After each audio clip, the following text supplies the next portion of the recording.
Good morning, Thursday, March 13th, 2025. And we're starting out at a little different time this morning at 9:30 with Chris Cole. And we are glad to have you back in committee, back in the room anyway, and up in the witness chair.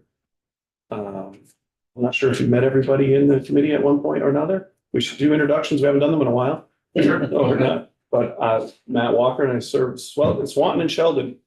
Ken Gorga for Bennington. George Brattleboro, Chloe Tomlinson, Winooski, Jim Casey, Hubbardton. Patty McCoy, Folkby, Ira, and Porter Waltz. Chris Keyser, Rutland City. Candace White, I live in Waitsfield and represent Washington County 2. Ken Wells, Orleans County 3. Phil Pouch, Heinsberg. Nice to meet you all. So I am Chris Cole, the Executive Director of Community Rides Vermont, aka Gopher, which is our brand name. We are a shared mobility provider in central Vermont. Our territory is Washington County and 3 towns of Orange, Washington and Williamstown. My background and how did I come to this venture is I've been involved in transportation for all of my career in Vermont, starting in 1998 in this very committee when I was the first transportation analyst for the Joint Fiscal Office. I've worked at CCTA, the Agency of Transportation. I did some private consulting, and now I'm the part-time executive director of Community Rides Vermont. I started on this project when I was a consultant, and then I transitioned to executive director when it was time for us to launch. Our mission is meeting Vermonters' everyday needs through convenient shared mobility and a zero-emissions fleet. And our vision is getting people where they need to go when they want at an affordable price while reducing pollution and building community. So we spend a lot of money in public transportation in Vermont, comparatively speaking to other states on a per capita basis, but we haven't solved the rural transportation problem in Vermont. We do have rural transportation. We have some commuter routes. We have Medicaid, non-emergency medical transportation for people who qualify. We have elders and individuals with disabilities, but we do not offer general public transportation to rural Vermonters outside the bus system. This pilot project, which is halfway through its demonstration program, is an effort to demonstrate that with a little bit of money, we can afford to provide a basic level of mobility for the general population, not people who are over 60, not people who are the poorest of the poor and qualify for Medicaid, but we're serving the working poor. We're serving people who don't have access to a public transit route because there isn't one in their town. I think you've heard testimony from other community providers. There's one in Windsor County that serves 14 towns, and there's a variety of people. In our area, GMT is the service provider. We have a subrecipient agreement with GMT. A subrecipient agreement means that we don't go out to RFP every year. We are one of their designated transportation providers. We have an enduring long-term relationship. We're part of their system, but through a contracted basis, just like SSTA is, just like CIDR is.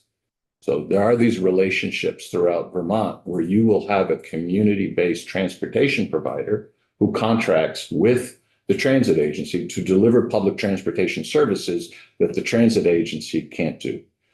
The reason this pilot started was the Capstone, which is the organization, it's a community action council. There are 5 of them, I think, 5 or 6 in them. They incubated this project. They went out and secured grant funds, and they birthed our organization. We are a separate organization from them, but we do work out of their building.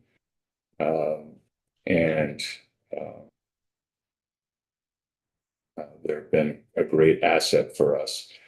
To get us started, we had to identify the need. We did a survey in the community. We thought we were going to start a ride-sharing service similar to CarShare Vermont and Burlington. We thought that's what the community needed, but when we went out and asked the community, they said that's not what we need. We have a significant number of people who can't drive. So we need a rideshare service. We need somebody in the vehicle, driving the vehicle, because they can't get to work for whatever their reason is, they can't drive. That came out as the top item, so that's what we implemented. So what is different about our project? I'll get into the weeds a little bit because it's actually important, because transit is an over-regulated business by the federal government, and we have to comply by all the rules or we don't get the money.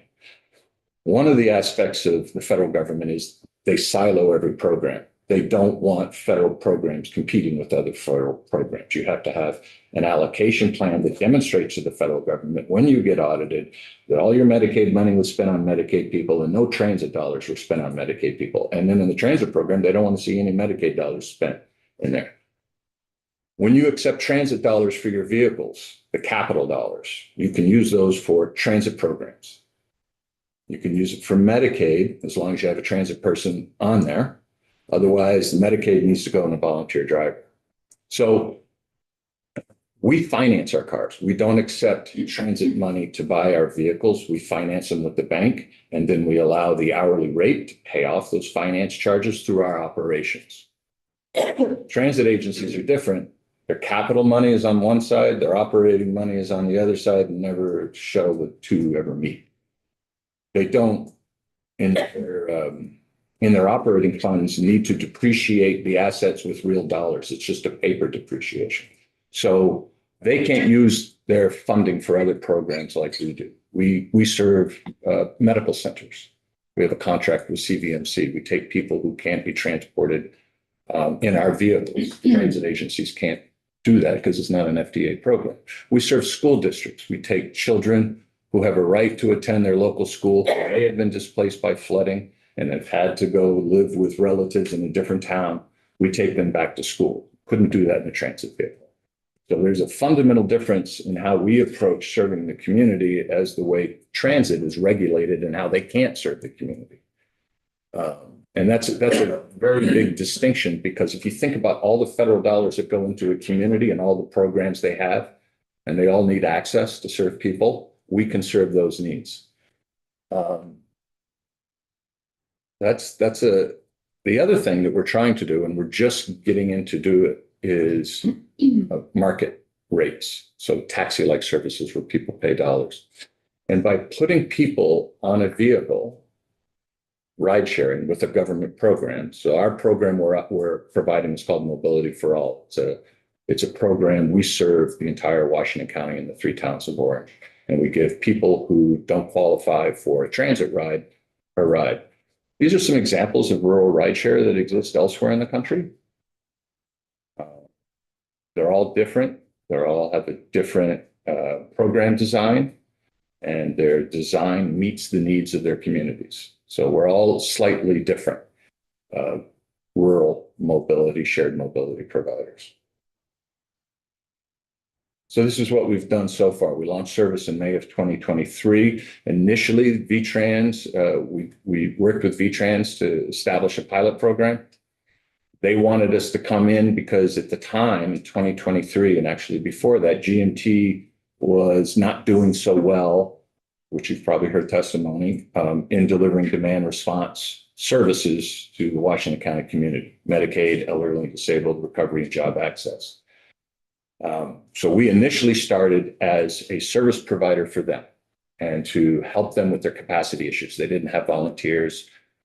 They were having too many trip denials. And so we came in to alleviate that pressure. And we didn't necessarily want to initially. That wasn't our vision to serve these programs, but we had to sit back and say, what does our community need? And our community needed these services. So we said, sure, we'll do that.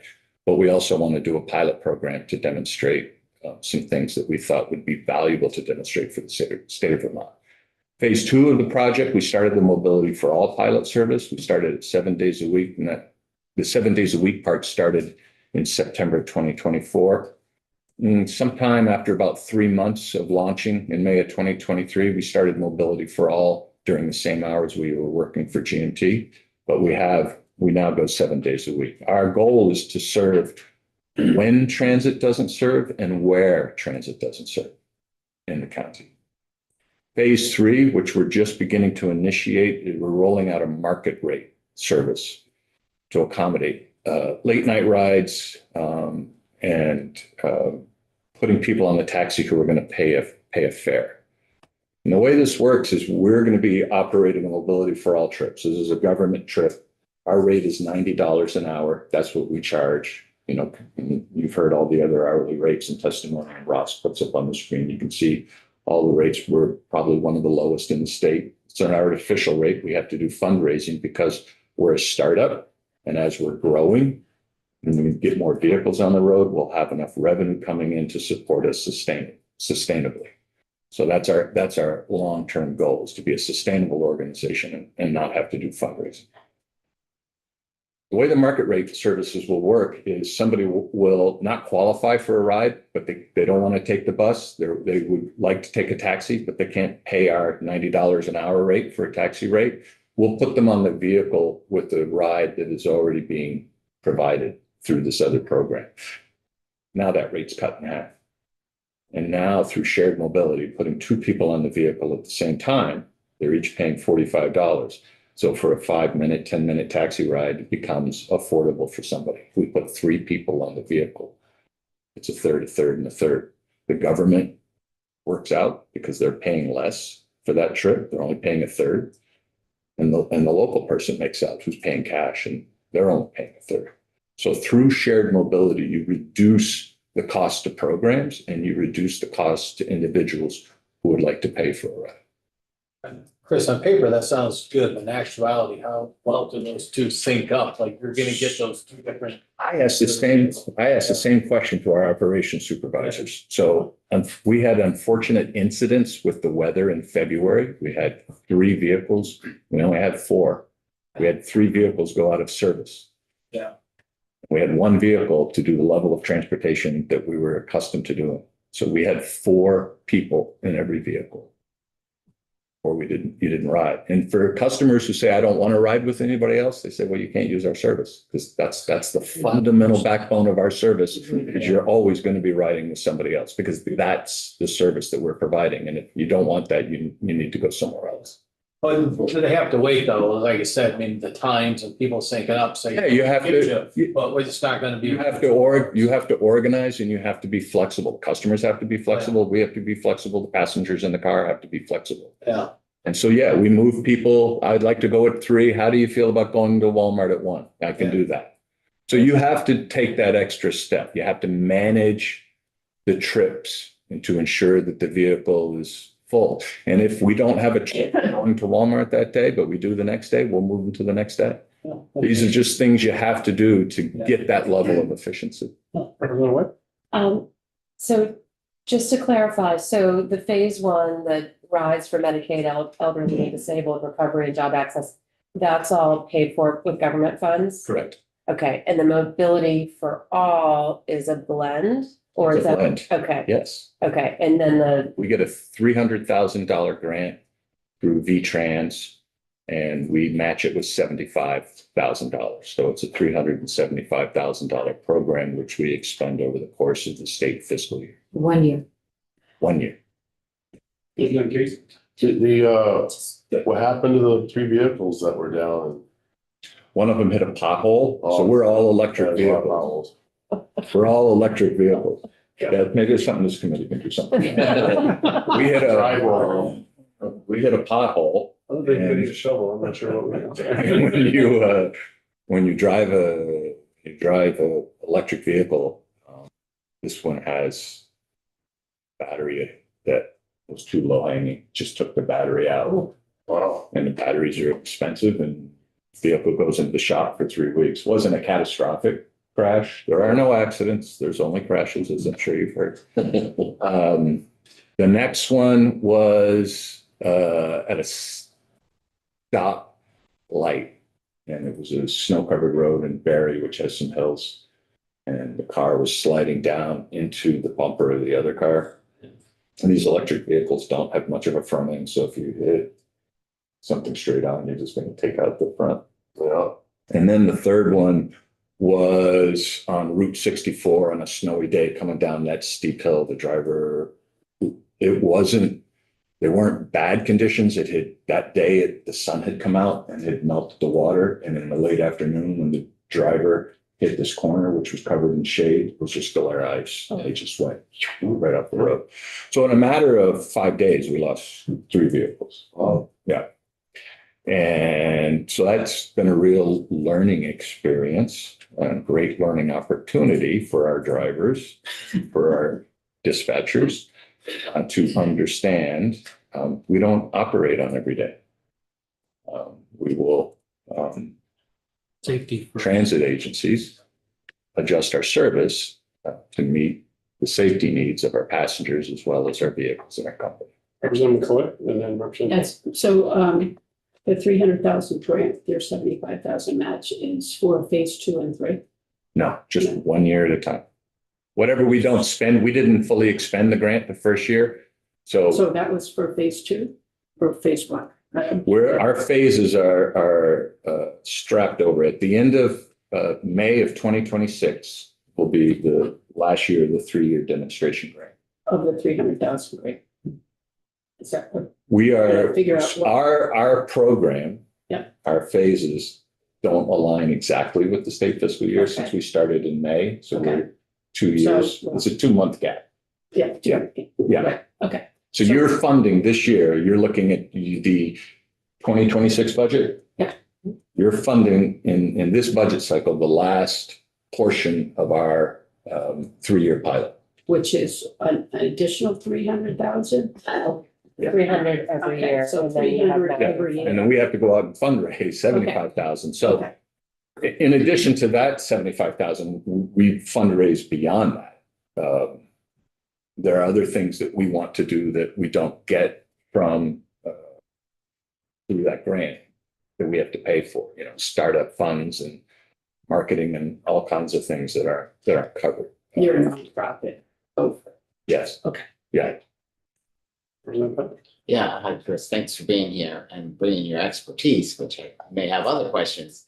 Can you describe the drivers that you have and, how they're paid or, that? And then, so if somebody's car didn't start in the morning and they were willing to be paid for the taxi, there's a good chance that it won't line up to get them to work in the next hour or two because of the coverage and all that. Is that?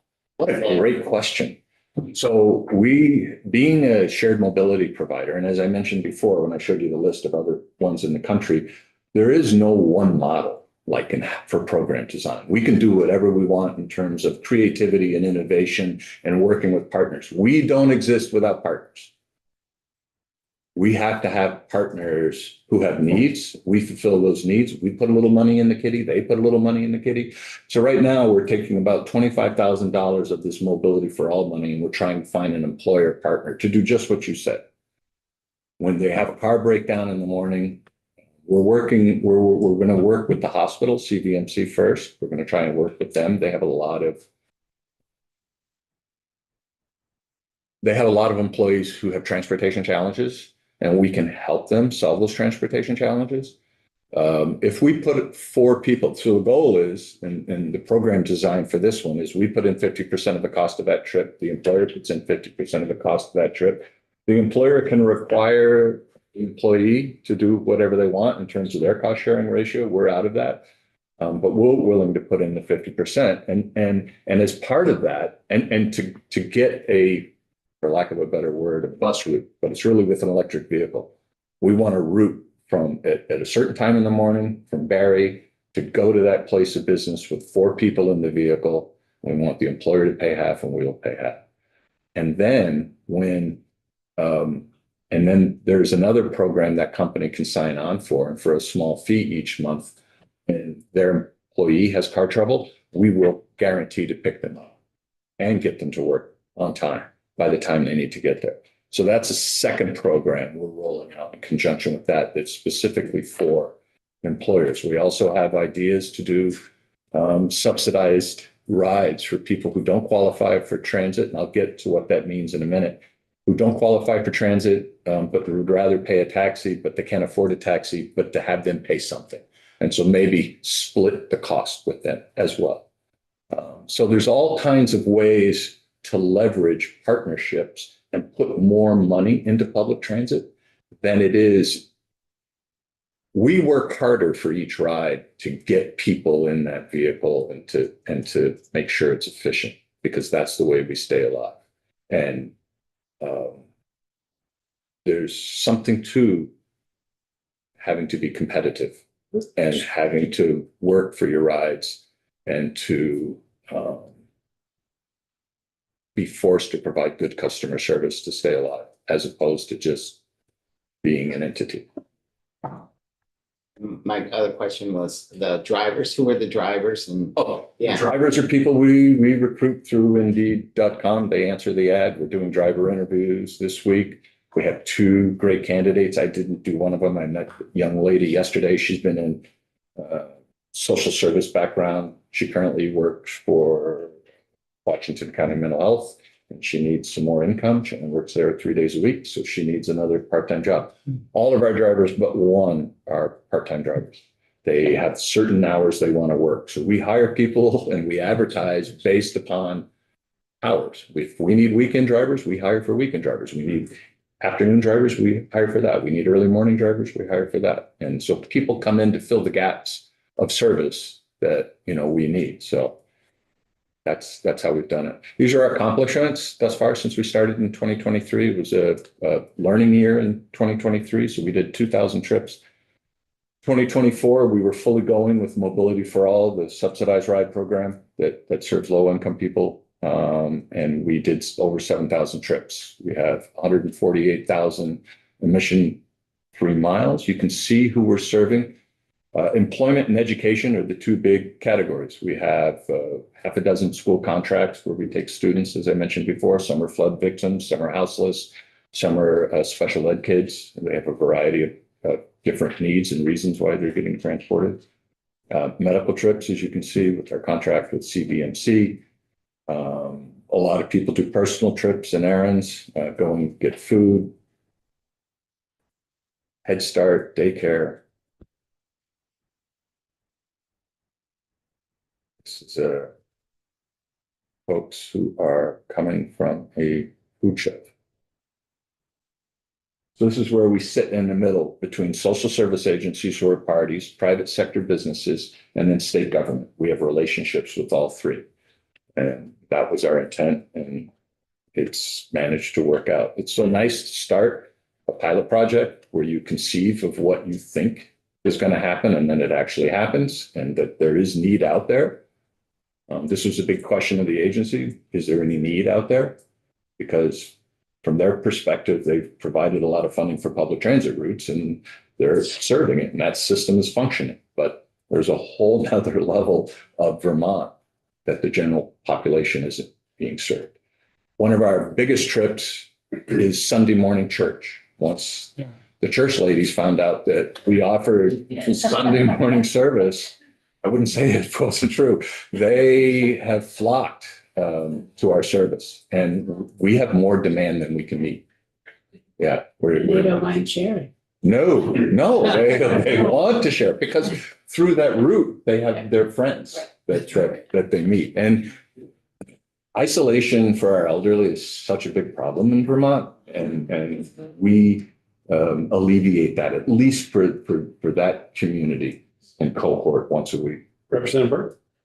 Yeah, so people can, you pick somebody up from work and they say, I need to stop at the store for a minute, and they can do that. Yes, if their stop is no longer than 15 minutes. Okay, great. And so for each ride, how do you decide how much somebody pays? Like somebody's riding with one other person, somebody's riding with 2. Do they know they pay cash? How does this all work? We're working through that right now. For individual rides right now, somebody who wants to pay a market rate and doesn't really qualify for the subsidized service, or they're not comfortable taking the subsidized service and they'd rather pay because they have the means, we charge them what it costs for the trip. Last week and this week, we're working on our market rates, and I don't want to get too far in the weeds, but the farther you go, the more money you lose. So the closer you stay in the community, the more money you make. So we have to factor in, we're $90 an hour, so it's $1.50 for us to transport you. But if we're taking you from Barry to Warren, which is a 45-minute trip, and you're paying, it's going to be a lot. It's going to be more than the $1.50 per mile. It's going to be $2.50 a mile because we have to do a 50-mile deadhead on the way back. And somebody's got to pay for that. So once we get to the program and the software works, it takes all the deadhead and averages out for the day and everybody gets charged. But yes, we do stop. We pick somebody up from their home. We take them to daycare. We drop their kids off at daycare with their car seats. Then we take the person to work. After work, we take them to the grocery store to pick up a few items, stop off at the daycare, back home. So as I said, we're a new model of public transit through on-demand rides, 7 days a week, including evening service. Sometimes somebody will take the bus to work. We take them home at night when the bus isn't operating. We share rides between passengers. We're going to start this new market rate in about 2 weeks. We're going to start putting people and start accepting reservations for market rate. We always offer people the market rate to let them know it's out there, but it's just frankly too expensive. Once we're sharing rides with them and we have our hourly rate worked out, because when somebody calls, you have to give them an estimate. Can't say, well, I don't know. Well, see how many you have to give them an estimate and you have to put them in a vehicle. It's got a trip to make that estimate work, that they'll actually pay for, that it fits into the market. Eventually, we'll have a mobile app. Right now, everything comes in over the phone. So what do they use, like Venmo or? Yeah, they'll use a Foursquare. Okay, and so what is your market rate? $90? 90 an Per hour. hour? Yeah. So what's an average? I mean, does anyone ever pay that $90? No one ever goes an hour. Because if we went an hour there, Yeah. like our rate to take somebody to the Burlington airport, Yeah. $200, $200, Yep. right? One way. right? Because it is a one-way trip. But we have to pay for that vehicle to drive back, right? Correct. So it's for- now, if somebody wants to go to the airport, it behooves them to find somebody to share that ride with them. Correct. Or if we already know we have somebody, my vision, What's the, I don't know, how much does it cost to have your car at the airport for, say? 3 days, 3 days. it costs $10 a day? $38. Okay. I just did it. Well, if you did a week, I'm saying that people are taking. It's still cheaper to park. It is. Yeah. Okay, that's what But my point was. My vision is once we have enough vehicles out there that if we can have an app that already shows rides, customers can come and select a ride. If already somebody's going to the same place they are and they know I'm going to get a reduction. It takes a while when you're an organization and you're relying on technology to implement all the technology and then to add other layers. But, our goal is that because we have so many partnerships and so many different revenue sources coming in, that we will be able to be flexible and be able to reduce the price for everybody, both for government and the private sector. So right now, somebody would not necessarily know that they have an opportunity to share a ride. It's sort of more serendipitous how that. We assist them through their flexibility to get them in a vehicle that would provide the lowest cost. Yeah, but this would allow somebody to, I think like on Uber, you can say, I'm okay with sharing a ride or something like that. Yes. It would be sort of more like that, yeah. It would be, yes, it would be that, but I would put the opportunity for selection in the customer's hands, rather now it's in our hands. Yeah. Through a facing schedule that they could look for the week and say, ooh, I need to go to the Walmart. I'll go on Thursday and I know I don't qualify for the bus. I'm going to have to pay and this is going to reduce my cost. Interesting. So mobility management, this is what we do. We received a funding support from V-Trans to do mobility management for GMT. I'm going to be clear what that is. And it encourages innovation and flexibility to find the right fit. So there's a variety of transportation options for people. plans for sustainability. We intend to be sustainable. We provide easy information for the customer, and we're continually incorporating our customer feedback. So we get a grant from VTrans for mobility management. We hire 2 part-time positions. They answer the phone and they talk to us about our service, and we explain to them all of the services that are available to them, the government provides in their region. O&D, Medicaid, JARC, the regular bus service. How does the bus service work? What can you bring onto the bus? How much is too much stuff? Do you have to pay for the bus? Where does the bus go? All of it, even our own service. So there's this thing called the hierarchy of rides. I have a question on that. So this is on, this is on top of the 300,000 grant? Yes. Okay, how much is this grant? That one's about 81,000. Okay, so we, on top of what we give Green Mountain Transit Mhm. yearly, this is an addition from through you. to Correct. that Correct. Transit. Okay, So since just over the last month, we've provided 66 referrals to GMT for their services. 54 are into programs. When I say program, I mean Medicaid, O&D, or JARC. And 12 are for bus routes.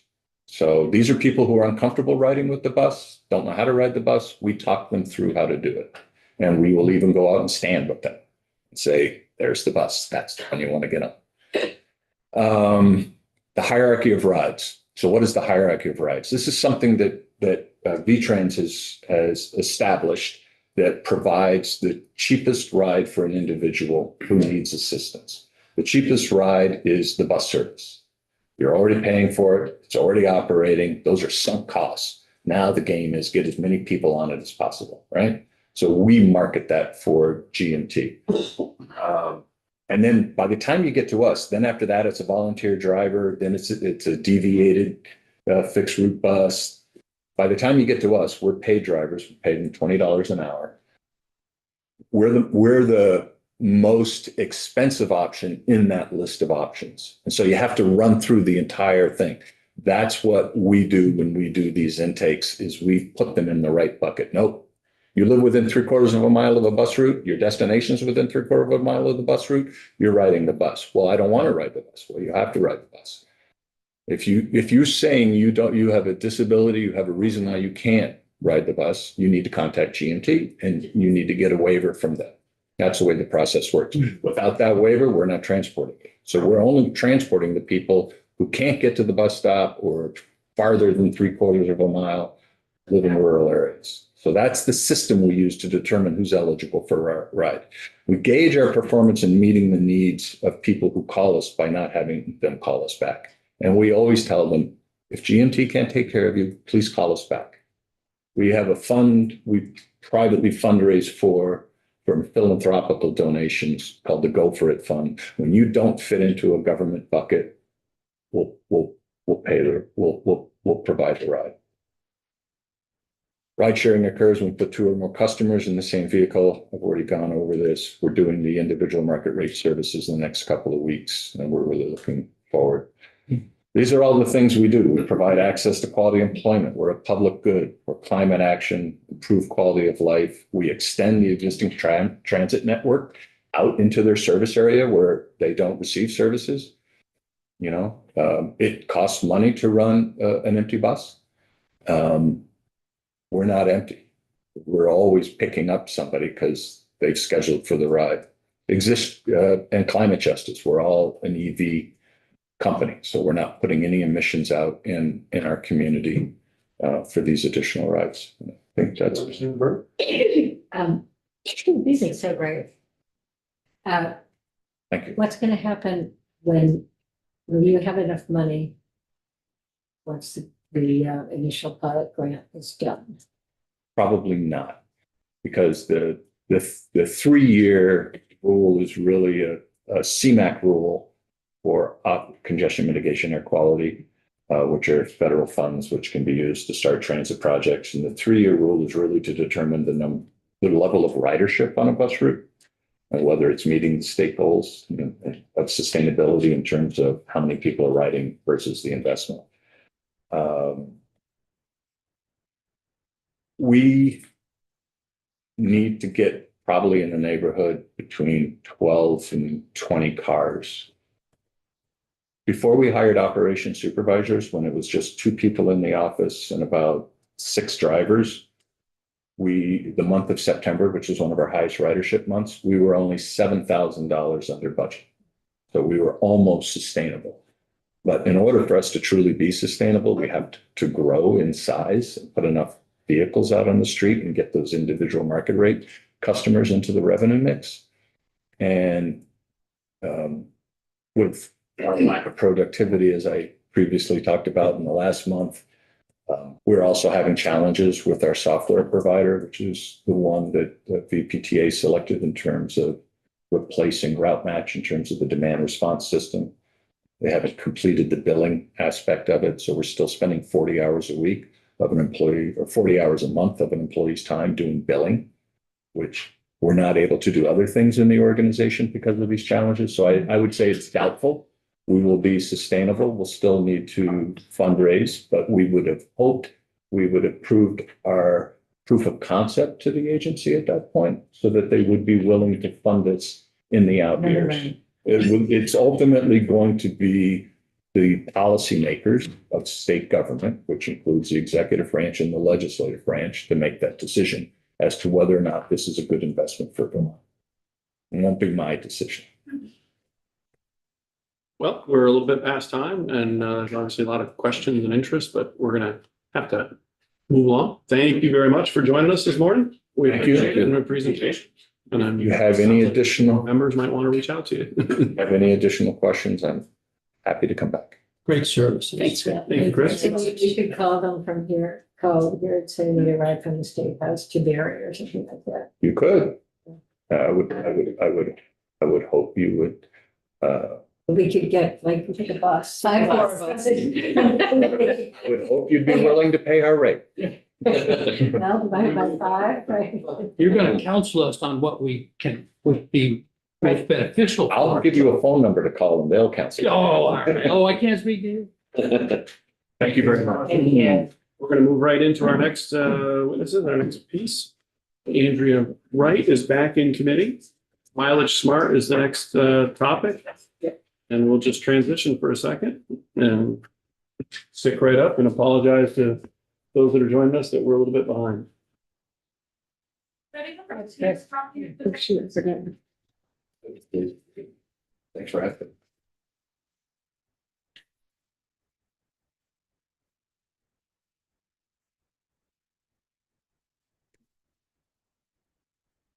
If you have an extra one, I'll take it. If not,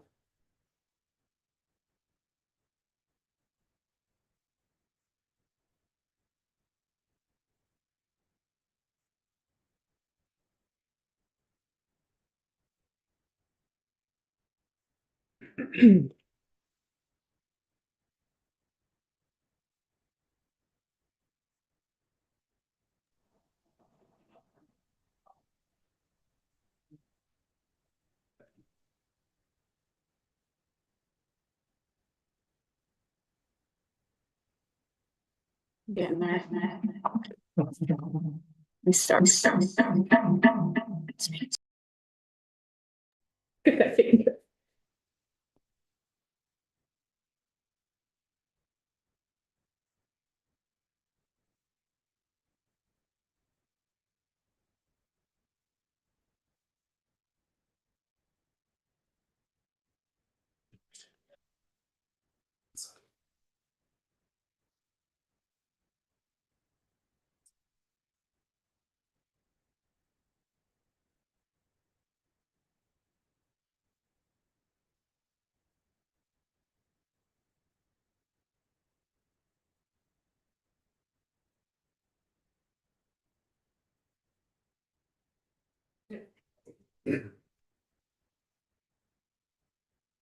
Jump in. I'm sorry. If you're all set, then Andrea, welcome back to committee. We will certainly is all yours as we transition to Mileage Smart and an overview as requested. Great. Special request. A special request, again, the record, Andrea Wright, Environmental Policy Manager at VTrans.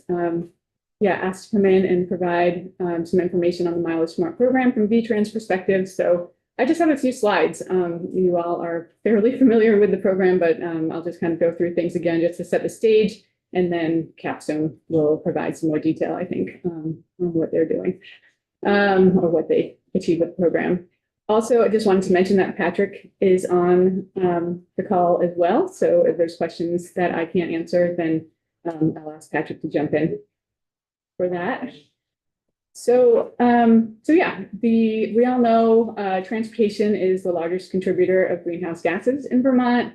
Also know that transportation is one of the largest barriers to moving people out of poverty. We need reliable transportation to be able to get kids to childcare, to get to work, to access healthcare. So it's really important, and it is a big barrier. It's a big part of people's expenses, especially in those lower brackets. They're driving often cars that are inefficient, so they're paying more. They're older vehicles, so they're paying more in repairs, or they aren't able to afford the repairs or the gas necessary to drive those cars. And so this program was implemented to try to address those problems.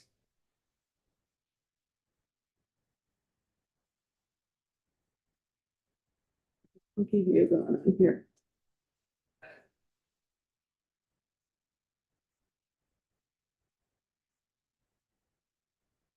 So yeah, the Mileage Smart program was initiated by the Vermont legislature, this committee through Act 59 of 2019. And again, to assist low-income Vermonters in need of reliable transportation to get into affordable, used, fuel-efficient vehicles. The program was codified in statute through Act 62, the 2023 Transportation Bill. And Capstone Community Action, in collaboration with V-Trans, operated the program from the fall of 2020 through the fall of 2024. So to be eligible for the Mileage Smart program, participants have to be a Vermont resident, at least 18 years of age, and have a valid Vermont driver's license. The participant had to be below 80% state median income, and that was based on combined adjusted gross income of everyone living in that household. So a little bit different from some of the other eligibilities that it's not based on tax filing status. The program limits one incentive per individual, and participants must obtain ownership of a vehicle for a minimum of 12 months. So those. Just one question on that. Yes. So you're taking the average of everyone living in the household. One individual per household is able to, or can two individuals in a household use this? It's one individual, so I don't believe it is. It's just one individual, not the household. Okay, so two in one household. Yes, could be eligible for this. yes. And you're basing it on the You guys entire can household. jump in if I've got that incorrect. Okay, thank you. So yes, those that are interested in the program have to apply through mileagesmartbt.org through Capstone. The Mileage Smart administrator reviews the details of the application and determines whether that participant is eligible. And then recipients can receive an incentive for pre-owned electric vehicles, all electric vehicles, plug-in hybrid electric vehicles, or conventional hybrids that achieve an EPA rating of 40 miles per gallon or greater. On January 1st, 2024, a purchase price cap was established, and that was to ensure that the incentives were really going to the participants that most needed it, figuring that cap level really hit those individuals at an affordability level. So the maximum purchase price for an eligible vehicle is $40,000. And then the incentive is applied at the point of sale. So once approved, the applicant can go to a Vermont-based dealer and shop for a vehicle.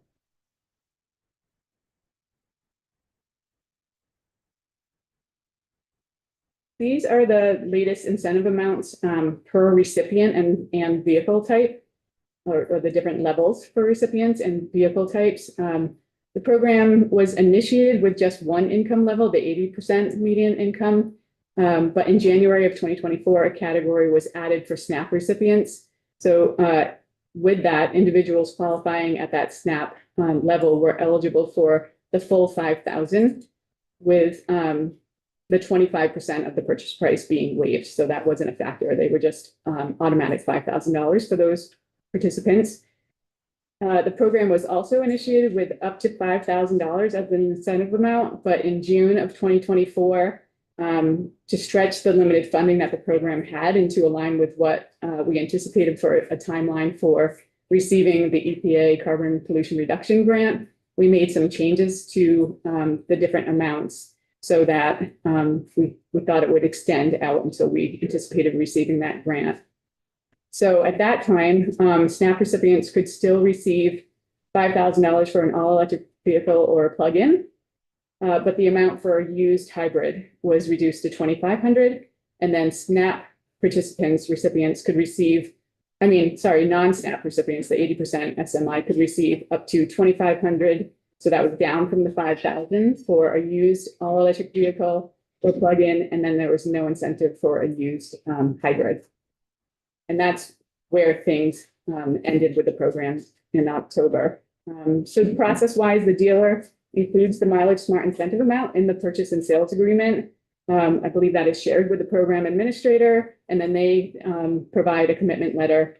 It's sent to the dealer and to the participant, saying that the funds are committed and they can purchase the vehicle.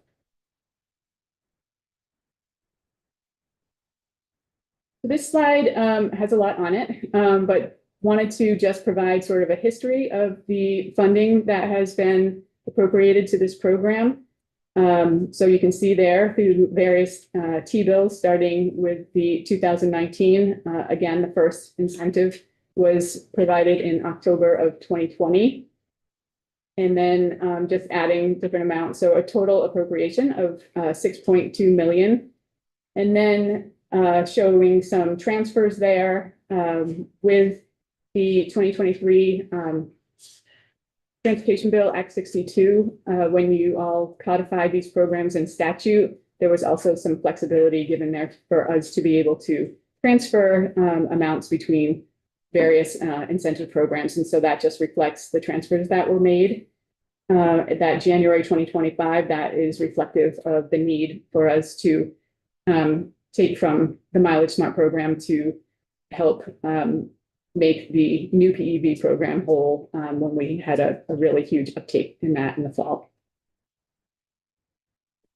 And then let's see. So yeah, overall, $5.7 million issued, 1,277 vehicles or recipients. So an average of $4,500 per vehicle, and then having the breakdown of the different types of vehicles that the program supported.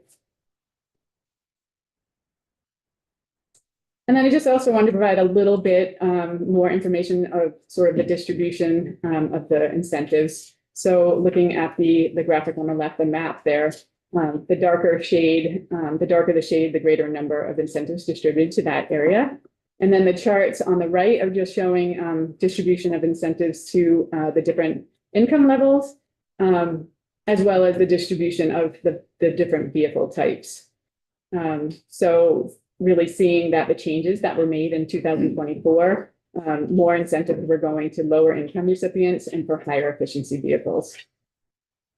So that is sort of where the program is at this point. Those are the guidelines that were in place when the program ran out of funding in the fall. And that's all I had to share. I'm happy to answer any questions that you all have, or if you want to wait for questions after Capstone goes, or whatever your preference is there.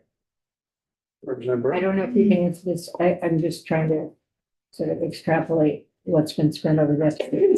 Would you have a ballpark figure of what a year of month would be? Yes. We did a little bit of modeling, maybe some rough modeling, but I think the numbers that we came up with, and this would be going back to the $5,000 rather than having the $2,500 breakdowns.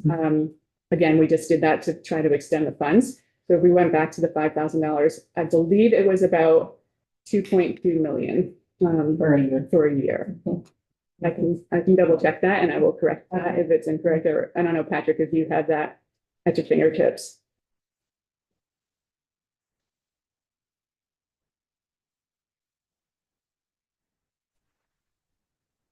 Not sure. Oh, there it is. Yeah. Hi there. For the record, Patrick Murphy, Agency of Transportation. Yeah, it's about that amount, so just over 2 million, 2.5 million or so. And because of the flexibilities that the legislature authorized, we can work within certain amounts to be able to ensure that the funds last generally about a year. Thank you. Andrea, the map that you had of where the incentives were taken, Mhm. if I do mind bringing that back up a little bit. That map on the left is where the residents that were able to, Vermont residents that were able to take advantage of the program lived. Yes, the recipients. Okay. And this purpose of this program was to help low income people move into a more highly efficient vehicle. Yes. If I overlaid a map of our income of the average Vermonter and compared it to that map, what would it show me in terms of our success in reaching low income Vermonters? The map might not show the picture as well as the actual data. I mean, the data is that it is going to low income Vermonters. That's all it can go to. So I get your point in that there's some pretty light areas in certain places that might be classified as lower income by different maps. So I don't know if that's a product of Capstone being based in central Vermont or just accessibility, locations of dealerships. I'm really not sure what that. Neither do I, but I'm Yeah. curious, that's it. But did anybody else have any questions for Andrea? Representative Webb? Yeah, thank you, Andrea. Two questions. First, kind of following up on Chair Walker's question. Curious about how the message got out to potential purchasers that this program was around. Is that mostly through the dealers or was there like a public information campaign? Yeah, and I imagine Capstone will get into that a little bit Okay. more. Second, They I can have a have, question, yeah. I don't know if it's a contract per se, but services that do outreach for this program. They have some survey results that did show that the dealers that are aware of it are certainly providing information about that. So yeah, I don't know if you want to add anything more now or if you have that in your. Yeah, I'm happy to wait if you're going to cover that. And my other question was just, is there a mechanism for checking back in with the consumer, the 1,277 people who purchased the vehicles to see, do they still own them? Do they still live in Vermont? So again, if you're going to cover that, happy to wait. We should probably do that, right? I guess. Oh, unless Representative Couch, you want to go first? Yeah, on my suggestion on the map, I think, when you do look at it, Chair Walker, points out, geez, rural areas don't seem to be, in there. But I think what you're saying, hey, it's income. So they've all met the income requirements. If this map was like per capita, a population-based measure, it might show if there's regions that are, more successful than others. And if that was the case, then, looking at the marketing or the outreach might indicate if that's needed or not. Representative Burke? I don't want to speak for the Capstone, but my understanding is that it would be, because they're an all-purpose agency, people might be coming there for assistance for food or whatever, and in the process, they could say, we actually have this program, Smart program. So they're, because of the location and because of all the different things they do, I think that's probably why that's centered in the area. Well, I guess we appreciate it. Thank you very much for the overview and let's have our next witnesses on the agenda to join us and talk about how their program was implemented and the implication where we're at now.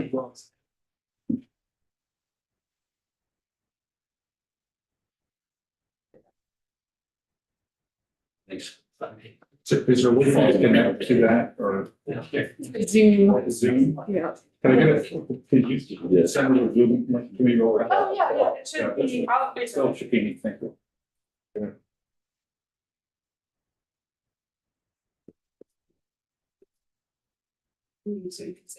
So that would make one thing.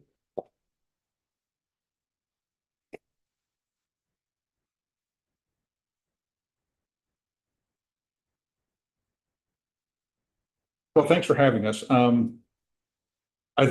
think I'll just go naked here without a presentation. I'm afraid I wasn't. Oh, I didn't realize I wouldn't be able to plug right in. My apologies for that.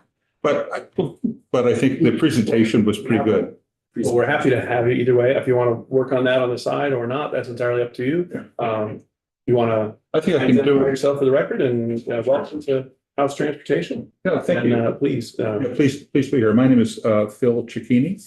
I am the retiring weatherization business manager at Capstone. I retire tomorrow. wow. Wow. We don't want braggarts in here. No. Will Everett, the weatherization program director for Capstone as well.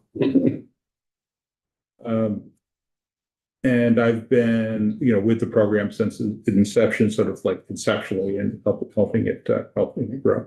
But while I'm trying to play with technology here, let me. First, thanks, Andrea. That was a great presentation. One I don't really need to put a lot up because you hit on all the highlights and a good background of the program, good details. I do want to address specifically a couple of questions that came up. We were talking about the distribution and how we do outreach. So outreach is done through the CAP network initially, the Community Action Network, throughout Vermont. And I think we're all familiar with the community action programs. There are 5 of them throughout the state of Vermont, covering sort of each corner, all counties. And the outreach went to them. They put brochures out in general, and they would, talk to people specifically when they came into different programs to talk about their needs. Additionally, we did an education with what were a little slow. They were a little slow on the uptake. They weren't quite sure what we're talking about. They, what I have to wait for my money before I release the car, things like that. So, but after they realized who we are and that we were there to work with them and to facilitate these deals, they, most of them were releasing cars before they got the incentive check. And as far as the distribution, I've looked at that and been concerned about that. Certainly, probably could be more outreach, but I'm wondering if it's also a matter of the demographics of the area. Are people in the Northeast Kingdom, do they want an EV? Is there a distribution network of charging stations that would support that? Are there dealerships out there that are promoting EVs aggressively? So I think those are all factors in that. And certainly throughout the life of the program, we saw more and more people interested in EVs and hybrids and a much higher take rate on those types of vehicles. A lot of interest. We shared a lot of interest. The process involves educating clients on what they are and what they can do, some of their constraints and some of the advantages of the cars. I don't know, does that address that concern about distribution? Yeah, could there be more outreach? Absolutely. There can always be more outreach.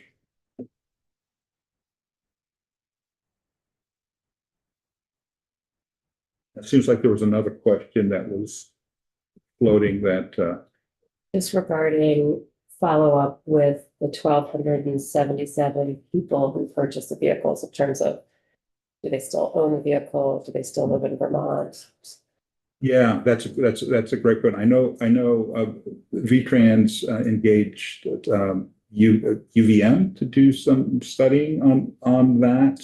That was beyond our scope. I'd certainly like to know. I think it'd be interesting to know what's happening, what's next. I think a point that's really important to make is you can't spend much time in this building without talking about identifiers. Oh, Will Eberly. For the record, there's the Capstone Weatherization Director. You can't spend much time in this building, no worries, without talking about social determinants of health. And that itself can be an amorphous blob, but within that, there's a matrix of individual social determinants. And we know that transportation is such a cornerstone for people's ability to meet all of their needs. Chris's program is a lifeblood for so many people that home ownership is, vehicle ownership is just not available for. But there have been studies nationally which have looked at what are the catalysts for exiting government programs and public assistance. And in many places, they found that the biggest predictor of being able to do that is having a driver's license. And that only gets you so far, having a driver's license and a vehicle as a cornerstone to real independence. And so doing this in a way that allows people to do that while also helping to meet environmental goals and support the local economy is just such a stack of wins. A critical thing that we have noticed in administering this program so far is that it really does require adequate staffing capacity to do it in a way that gives us that capacity to do the outreach, to develop the market, to ensure there's equitable distribution. And the budget that has been presented, if it were to be at about the 2,070,000 annual figure, gives us adequate staffing capacity to ensure that the people involved don't totally burn out. People can take breaks. There's the opportunity to not have someone sort of be on call with a monsoon of calls coming in from all the dealerships and have that time to do that analysis and the research and really ensure that it is a program that has sustainability for the long term. So as much as it's exciting to hear about any level of investment, we really wouldn't be that interested in diminishing the program to a level of just like a 1 FTE at $1 million annual level of investment. We don't think that that's an opportunity for us to provide the livable wages, the support, the supervision, the programmatic investment to actually have the program have the strength that it needs. So we would be supportive of another entity attempting to do that if that was all that was on the table. But to make this truly an impeccable program and to really have it be a sustainable path forward, we would like to see that level of support from the program.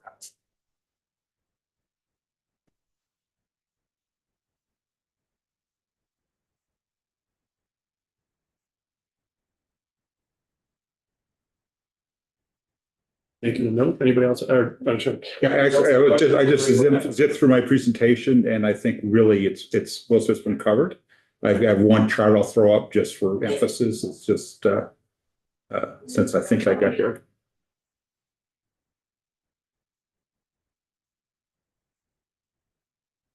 Am I there? Yeah. Right. So this is just a chart showing the volume of activity by month.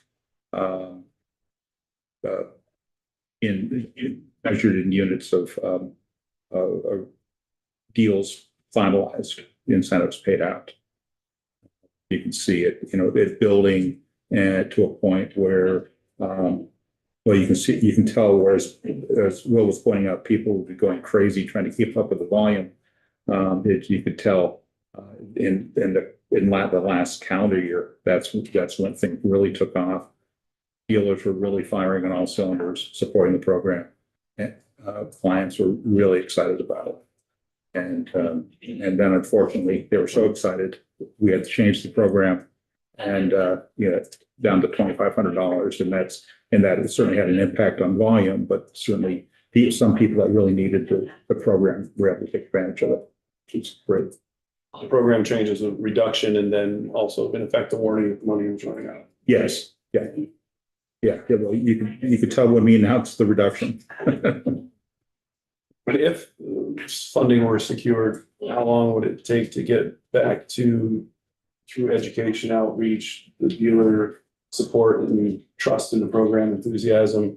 How long do you think it would take to get back to that September, November, January kind of numbers. I'm not expecting, I'm not saying May number there, I guess it is, but let's talk about what would it take to get back to, Back to that volume. that increasing. I think it would happen fairly quickly, once. One of the lessons, and once we caught our breath, look back that our core systems need to be streamlined. There are sort of, I think we learned a number of things, going through the fire of everything, of trying to make it happen. We'll make some tweaks before we relaunch in the software and the way it happens. But I think it would be fairly quick. All the dealers spoke highly when I called them up to say, hey, we're shutting down just to make sure you don't have any deals in the pipeline that you're excited to get reimbursed for. If I don't want to be left holding the bag. And they were all excited and really anxious to hear about the program again. So they're really spooled up. The toughest part is to get them to understand what the program was, how it worked, the mechanics, and they're spooled up and really ready to re-engage. So it's fairly quickly, 6 months, 3 months, 1 month, 4 months only because 5. Everybody's definitely. I'm picking on a number, yeah. Are we talking weeks, months, or a year? That's all. Yeah, several months, I'm yeah. not looking for an exact number. I'm looking, you're fairly quickly and mine fairly quickly. 4 months, 3 days and 15 minutes. Not 2 weeks. Not 2 weeks. And not 6 months. And I don't believe 6 months. No. And the dealer network that you were talking about, I mean, that's probably one of the bigger reflections on the map that I was talking about before, that a dozen, 20, was it kind of a core of a dozen dealers that really were on board? You have kind of there's 100 plus that are out there or whatever but is this an 80-20 situation? 20% of the dealers drive 80% of the business? Yeah, pretty much. We dealt with 121 different dealers throughout the program. But there are 6 that really sort of did most of the volume. Would you happen to know, or that would be right, go back and look at the. I'd have to go look. I mean, if I go back and look at the map, you see the 6 main points are probably directly related to the 6 dealers that most adapted it, because they most are discussing it with new buyers. Is that really what? It's not the I think programs at the Community Action Network, that it's really the interaction at the dealership that's the key. It really is. It really is. That was a lesson. It's really the dealers that are making it happen. The inventory of the dealers and the emphasis of the dealers, what they're leading with in terms of the type of vehicles that they're really putting forefront in their inventory. Yeah. Thank you. Representative Lau? Yeah, are the dealers able to get adequate supply of used EVs? We took some testimony that the other day that suggested that, most EVs are through leases. And so, that leases come available, and I'm wondering, I guess, 2 things. Are those ended leases sort of ending up in the pipeline that gets to the dealers, and what is do the dealers, what's the inventory like that the dealers have? That's a great question. Okay. I personally have leased my EV because probably the same reason everybody else has. It's something better's coming, I know it eventually. I think also there was a spike. Some of the dealers went out when they realized how the program worked, understood it. They went out. There was an EV. They bought a bunch of one type and brought them in From like elsewhere. Yeah, at auction type of thing. Yeah. So being the new guy, I'll jump in and say something that maybe you've thought of already and dismissed. So it may be a bad idea, and I'll say that in advance. But I would potentially be interested in expanding eligibility to include a purchase of a newer vehicle that also has a lease option, if that's something that we think structurally could work, in ensuring that we are focusing squarely on affordability and income eligibility. And to your very good point, the inventory of those new vehicles is vastly larger.